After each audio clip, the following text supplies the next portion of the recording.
2025, la diplomatie burkinabé s'est affirmée sans détour. Une diplomatie qui a parlé clairement, qui a assumé ses choix et tracé ses lignes dans un environnement régional et international sous tension.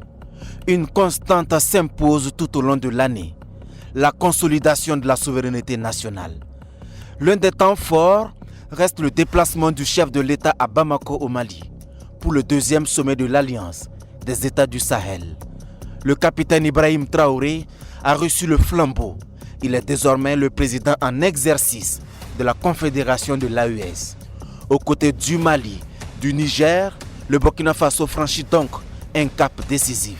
À Bamako, les actes ont été concrets.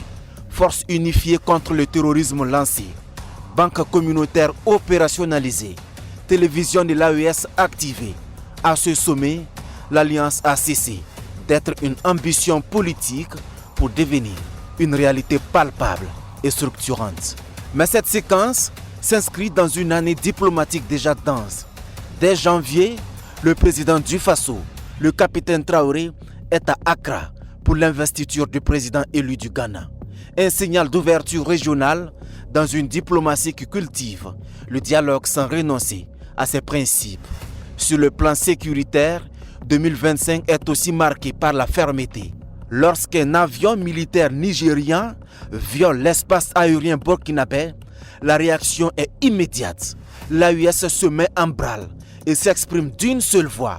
Le Nigeria dépêche un émissaire au palais de Koulouba. Des excuses officielles sont présentées. L'incident est clos. Mais le message, lui, reste limpide.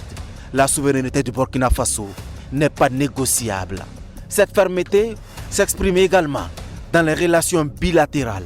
En juillet, la mort d'Alino Faso à Abidjan dans une gendarmerie ivoirienne jette une ombre supplémentaire sur les relations déjà éprouvées entre Ouagadougou et Abidjan. Le Burkina Faso exige vérité, justice et respect. Une position réitérée par le chef de la diplomatie burkinabé face au ministre ivoirien chargé de l'intégration africaine, dépêché à Ouagadougou au nord du président Alassane Ouattara. L'audience tenue le 2 décembre vise, selon les deux parties, à travailler au réchauffement des relations et à restaurer la confiance dans l'intérêt supérieur des populations des deux pays. Une dynamique diplomatique qui pourrait à terme ouvrir la voie à la libération des 6 fonctionnaires ivoiriens détenus à Ouagadougou pour des faits d'espionnage. Sur la scène internationale, Ouagadougou assume des choix de positionnement. En mai, le chef de l'État se rend à Moscou, illustrant la diversification assumée des partenariats stratégiques. Une diplomatie qui rompt avec les alignements automatiques et revendique sa liberté de manœuvre. La rupture la plus frontale s'opère toutefois avec les Nations Unies, après la publication des rapports jugés biaisés sur les violations graves contre les enfants. Le Burkina Faso déclare persona non grata la coordinatrice résidente de l'ONU qui est expulsée.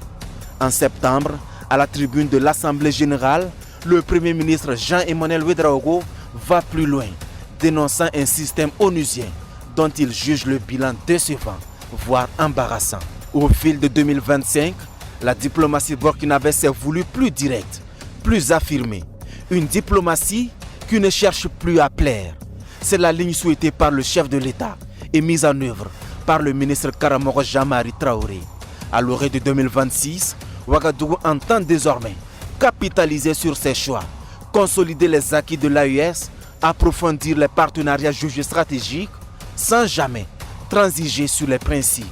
Une diplomatie en mouvement, tournée définitivement vers l'avenir, avec une ligne claire. Défendre les intérêts du Burkina Faso, ici et sur la scène internationale.